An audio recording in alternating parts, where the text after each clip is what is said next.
সেই বেশি জিনিস আনতে গেলে আমাদের কি প্রয়োজন? বেশি অর্থের প্রয়োজন, না? বেশি অর্থ না থাকলে তুমি বেশি জিনিস আনতে পারবা না। তো এখানে মনে করো যে 18টা অধ্যায়, তো প্রথম অধ্যায়টাকেই তুমি মুকাম মনে করো। সেই মুকাম থেকে তুমি মাল আনবা। মুকামের মালিক কে? ভগবান শ্রীকৃষ্ণ। তা তুমি যে তার কাছ থেকে কিনতে যাবা, তোমার সামর্থ্য থাকতে হবে। কি সামর্থ্য? সেই সামর্থ্যের নাম হচ্ছে পরমার্থ।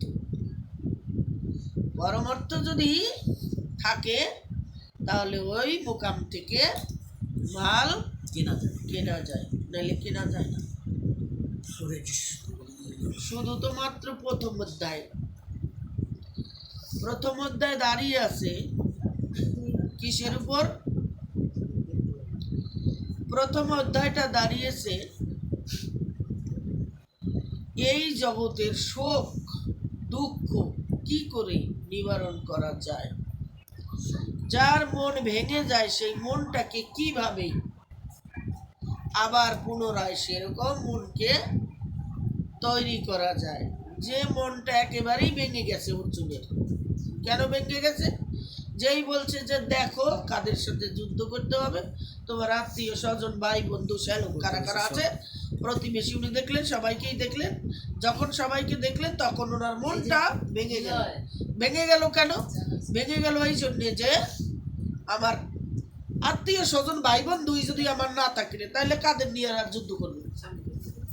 এদের যদি আমার মারতে হয় কাদের নিয়ে আমরা বাঁচবো? তাহলে আমরা এই রাজ্যটা কাদের নিয়ে করব? আমি রাজ্যেই তো সমস্ত কিছু, জনগণ যদি না থাকে তাহলে ও রাজার তো কোনো প্রয়োজন নেই, আছে?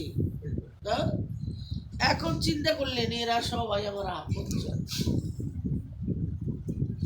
এরা মনে করলেন এরা সবাই আমার আপন, আরো আপন। শ্রীকৃষ্ণ বললেন এরা তোমার কেউ নয়,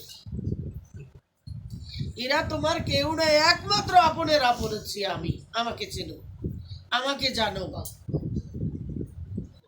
এখন উনাকে কিভাবে জানবেন?